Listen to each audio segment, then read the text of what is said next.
Hi, everybody. Welcome to this episode of Beyond the Label podcast. So, I am here today with my friend Bhakti Wong. She is a somatic therapist from Hong Kong, and we will get to know all about what that means and know about her work. So, hi, Bhakti. Thank you so much for joining me today. Hi, Leanne. So, just to kickstart this interview, we mentioned somatic therapist. Yes. Maybe you can just tell us a little bit what is it that you do? Yeah. Somatic means mind and body. So it's a kind of therapy that links your mind with your body. So we use the body to explore what the mind is telling us. Yeah, so it came about mainly through work with war veterans when back in the 40s, 50s, and 60s, when the soldiers came back and they understood that the sounds that they heard were not bombs, were not helicopters, but they still had a physical reaction. So that means even though they understood here in the mind, the body had a memory, had a trigger. So that's how somatic therapy came to be, in that we work with the body to figure out, well, hey, you don't need to be triggered. And the soldier's like, I understand that, but I have a physical response. So we work with the body to release it, and then we work with the mind, and then we work through the emotions that come with it.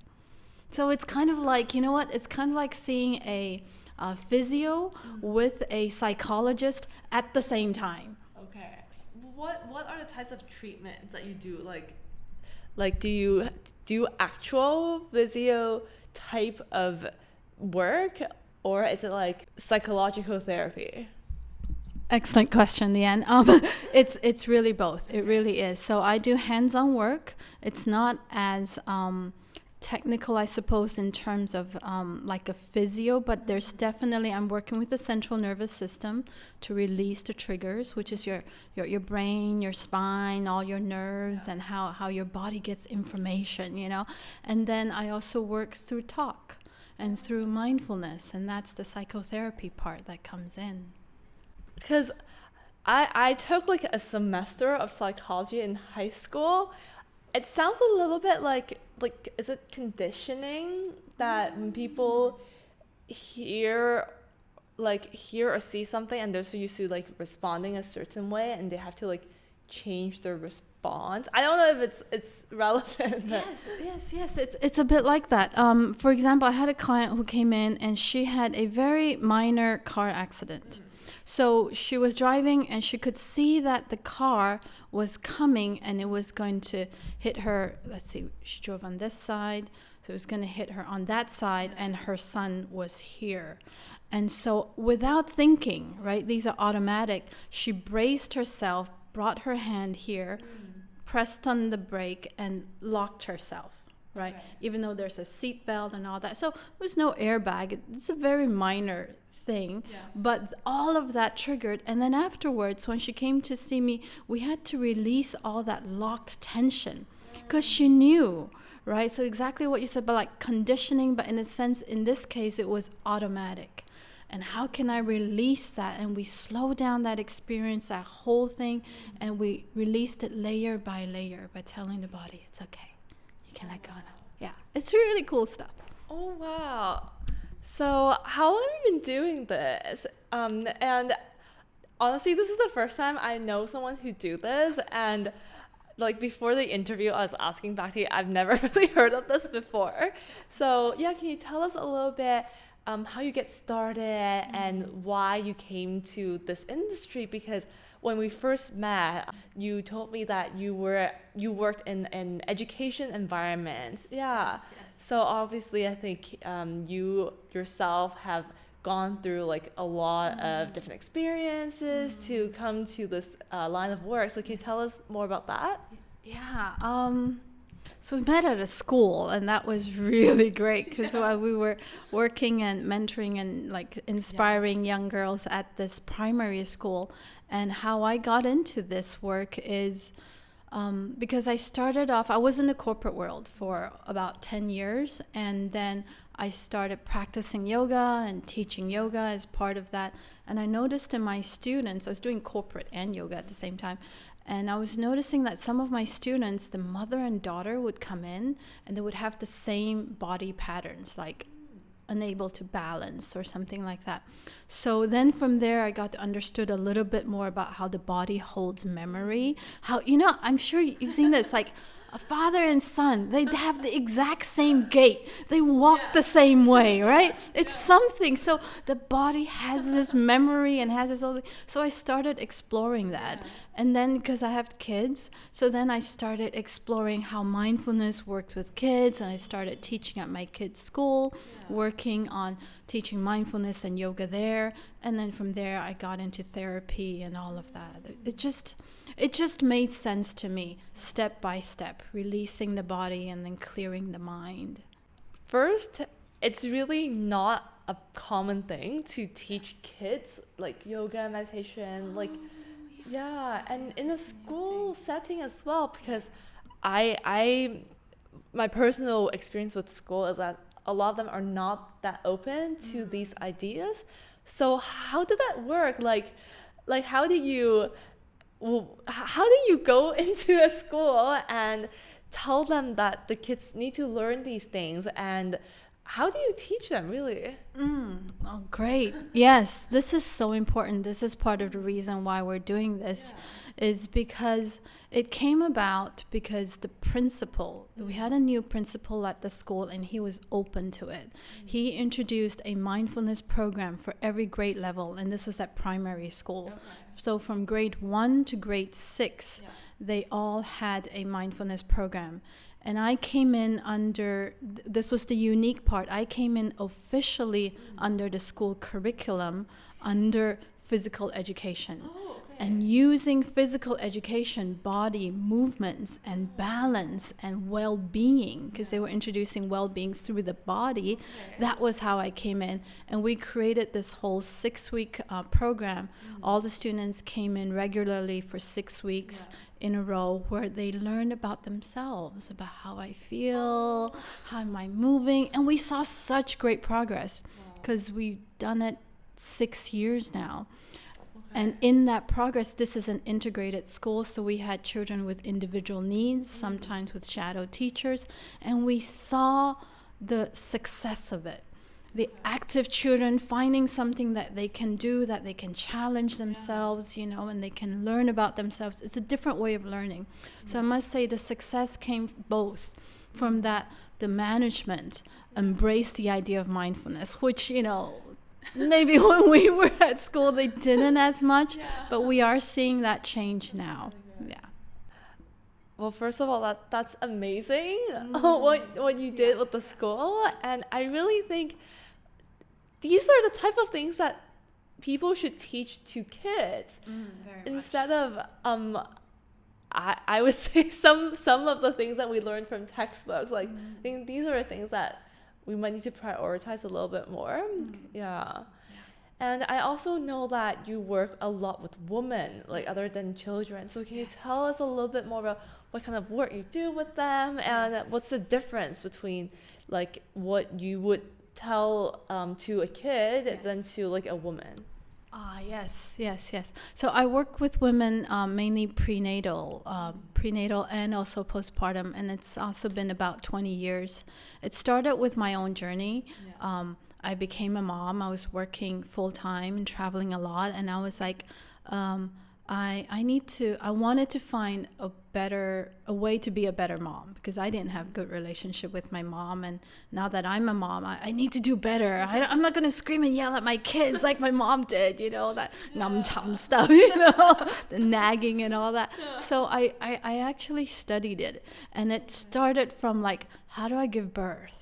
Because, it's because my mom would always say, oh, it was the most awful experience. And I didn't want that. I wanted positive. I wanted, how can I make this good for me?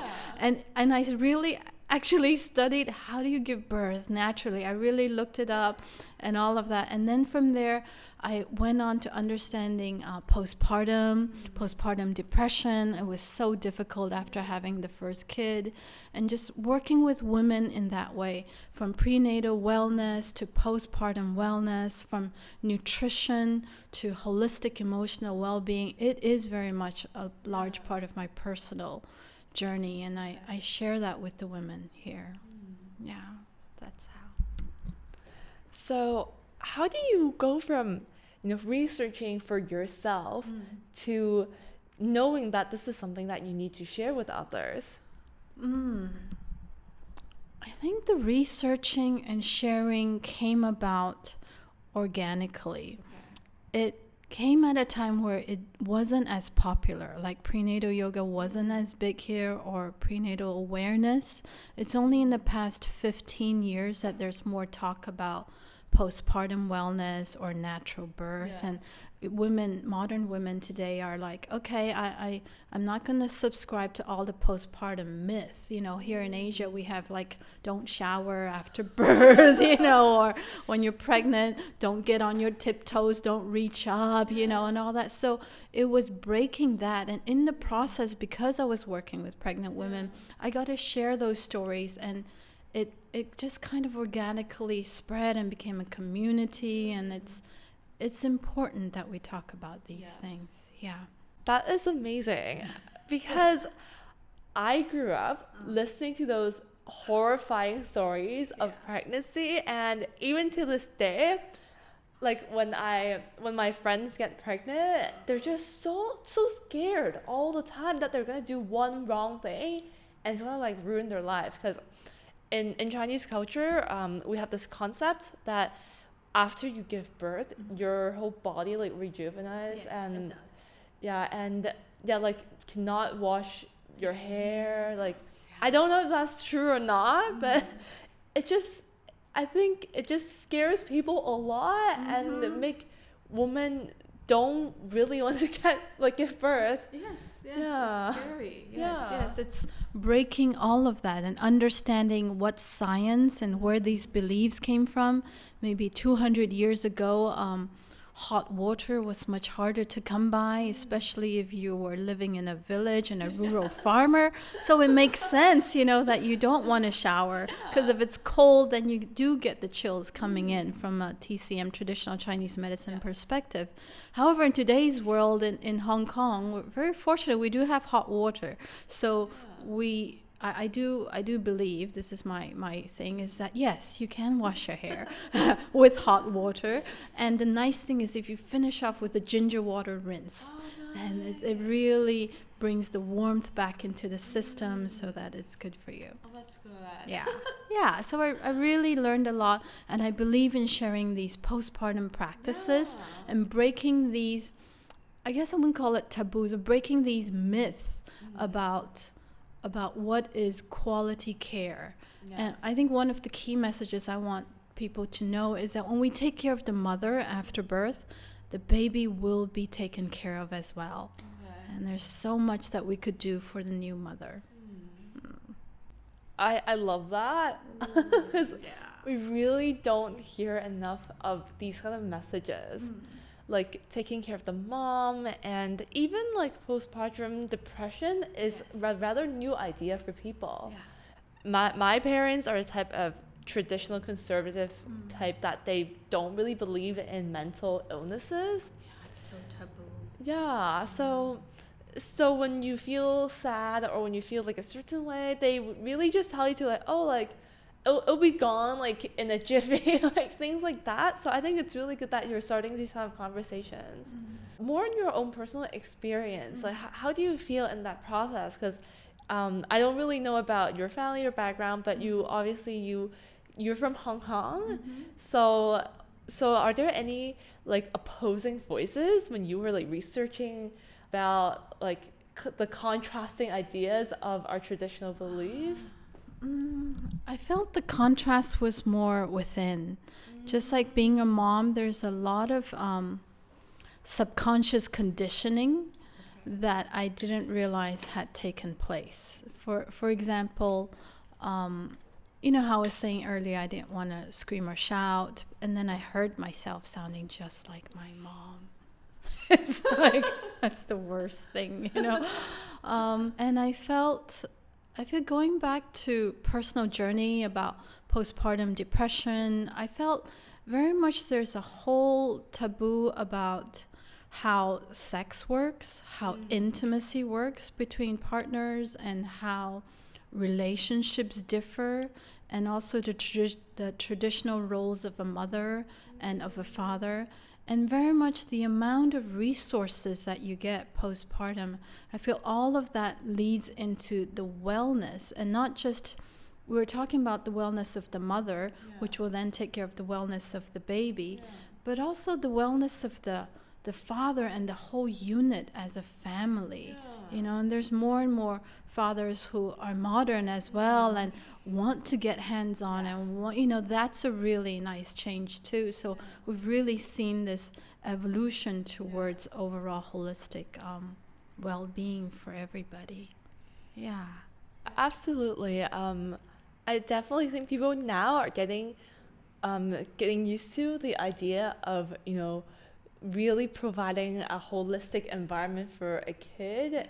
Because I think for my generation, we grew up not just with a working dad, but we grew up with our helpers in Hong Kong. Like a lot of my classmates, they learned English from their helpers. And yeah, so I'm really glad to hear that, you know, more people are you know, changing their way of raising their children. And I know that you also, you know, on your own relationship, you also went through a divorce.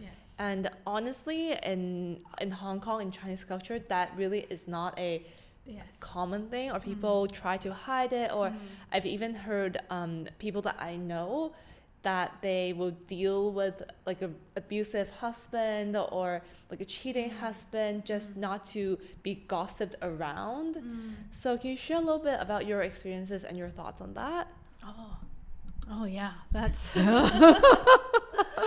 yeah. So yes, I'm a single mom, and I've been divorced for a few years now, and it was very, very difficult. It came back to a lot of the traditions. I felt I was living out my role as a mother and as a wife in my parents' definition, which was to be a good mom. I wanted to, and myself, I did want to devote myself to the kids, so I left my corporate career.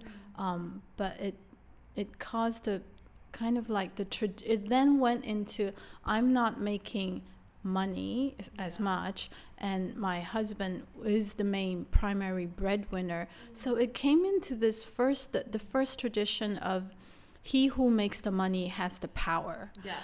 And you as the mother, it is your duty to do that, and you should also take care of the man. And that, I realized, really drained me a lot, because my ex-husband was also very much a traditionalist in that sense, that I am the man. I am the breadwinner. I am the king of the house. You know, so it's all of that came into being. And when I realized that doesn't work for me, that's not how I wanted to bring up, that environment was not how I wanted to bring up the kids. And that's part of why I got into psychotherapy. I was trying to learn a lot of this for myself. And then I'm going through the divorce process. You're right, the family pressure. I had an aunt who told me, you are disowned from the family because you disgrace us, you embarrass us. And to this day, we don't talk because it's so... And so there's that taboo. And there's also the third one that I want to mention is from the community. Because it surprised me, because as a modern woman, I thought, okay, no, I can make it. I can find work. I can support. I'll find ways to take care of the kids. But I remember trying to rent a place in Hong Kong, and nobody nobody on Hong Kong Island would rent to me, because I'm a single mom with 2 kids, so I can't live in a 300 square foot. It's challenging, right? So then I had to rent at least 2 bedroom, and they're like, what do you do? Well, and then they're like, no, because there's so much competition, and so they would choose to bypass me, or I have to pay 6 months in advance, which is very difficult for me. So there was that prejudice in the system that I did not realize. And then it came from then to the social circle, which with the group of moms, as a single mom, it's kind of awkward. They don't quite know how to. It's just awkward. I actually had to rehearse how to introduce myself. Like, hi, I'm blah, blah, blah's mom, and I'm a single mom, or is it even relevant? All of those came into this discussion about divorce, single mom, and how to fit in and how to reconfigure myself. Yeah. How do you overcome all of that, and become this amazing therapist that you are? And, for anyone who's listening who might relate to your experience, do you have anything that you can share with them? Like, what got you through that period? Because obviously it sounds so difficult. Like, I really cannot imagine that, because Hong Kong people can be very judgmental. They can be very harsh. Yeah, and especially I know moms. Yes. Like, it can be a very toxic environment as well. So yeah, is there anything that you can share? So I felt it came from there's judgmental moms anywhere, as well as there's also some amazing moms. And it was my group of amazing moms who saw me through, the divorce. They helped me look at those papers, because I didn't understand finance. They sat with me at court. They sat with me throughout the whole process, and they really helped me. And not just them, they recruited their husbands. So it's like there are some really good men out there too, who's we need these allies, and that's how I felt I really came out of it, as well as doing a lot of my inner work. Like, what did I do, so to speak, wrong? What were my beliefs that led me to this relationship? How do I get out of it? What do I need to change? And what do I want for my children to experience and to see, so they have a better relationship in the future? Yeah. That's really beautiful. Oh, I just want to give you a hug right now. Oh. Yeah. Really, thank you so much for sharing that, because it cannot be easy to talk about this openly. And I heard this quote from my friend yesterday, that even when 2 people were put to the same experiences, experience the exact same thing, there can be different outcomes. So I think the path that you chose, like really, setting goals for yourself, for your children, and it's really admirable, because not everyone who go through that can do this, because it really is hard, and it's so easy to go downward and lose themselves. So I'm really happy to see where you are right now. Thank you. Yeah. It's important. Yeah. It's important that we do the inner work. That seeing a therapist is not stigma. I definitely saw a lot of therapists and tried a lot of different therapies to figure out how did I contribute to the result, to where I am now. And I think when we take responsibility for our part, that's when we come out stronger and clearer. Yeah. And I think, asking for help, it really is a difficult thing to do, and especially like you said, there's so much stigma of oh, you're seeing a therapist? Are you crazy? They really think you're crazy. Yeah. And even because I see a coach as well, and my family always say I'm just throwing wasteless money, and so yeah, I really do think these are scientific things that have been proven, and much like your work as well. I'm pretty sure a lot of people are skeptical of like somatic therapy, but these are things that help people, and if you feel good and other people feel good about it, then that's okay. Yeah. I feel it's as much as you know what, all these therapists and coaches are like hiring your own personal cheerleader team, as well as private teacher and mentor to help us. And we need that because our parents, as loving as they are, might have failed in some way. We're now out of school and we've got bosses and, no longer maybe some other teachers, but having our own team to help us and guide us in a different way from our friends. Our friends mean well, but I have realized having a professional help us is well worth it. Because I really think you cannot put a price to like peace, like calm, like those kind of things.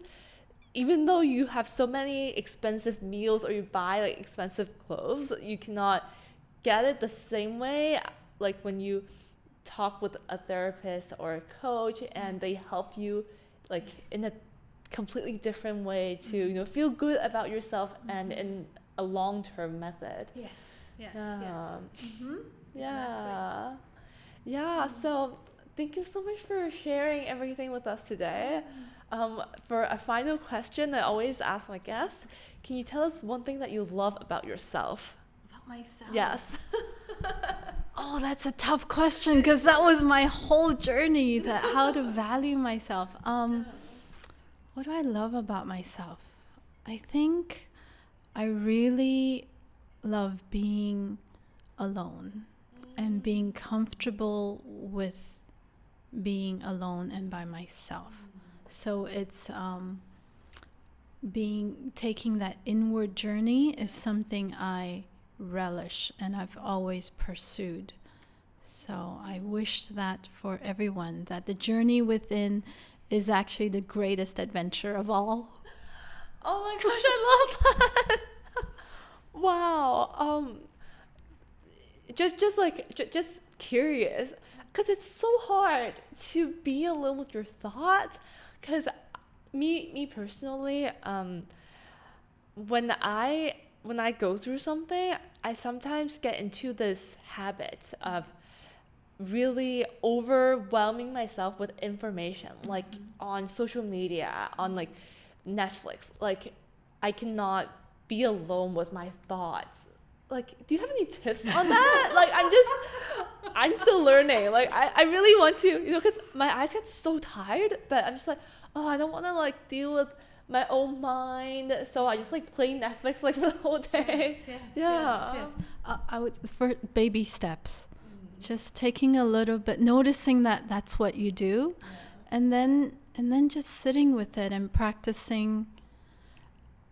I'm sorry, but back to the somatic therapy, just practicing, forget about letting your thoughts go or all of that. Just forget about that. Just breathe. It goes back to just take 3 deep breaths. And I'll add one more thing. Focus on the exhale. And let the exhale just release what needs to be released. And then it shifts things a bit. And then you can go back. Or not, but practicing that quiet. That quiet. Yes, that quiet. That comes from a clarity and a deep peace. I will definitely go ahead and try that. Thank you so much for taking the time today to speaking with us. So if the audiences want to know more about your practice or to connect with you, is there any like website anywhere that they can go look at? Thank you. My website is wayofbeing.com, but there's a hyphen, so WAY-OF-BEING.com, or you can find me on IG, Bhakti, BHAKTI, .Wong, WONG. That's great. So thank you everyone for watching and listening. If you guys have any more comments, please comment down below. Don't forget to rate, subscribe, and to come back in. So thank you. Bye.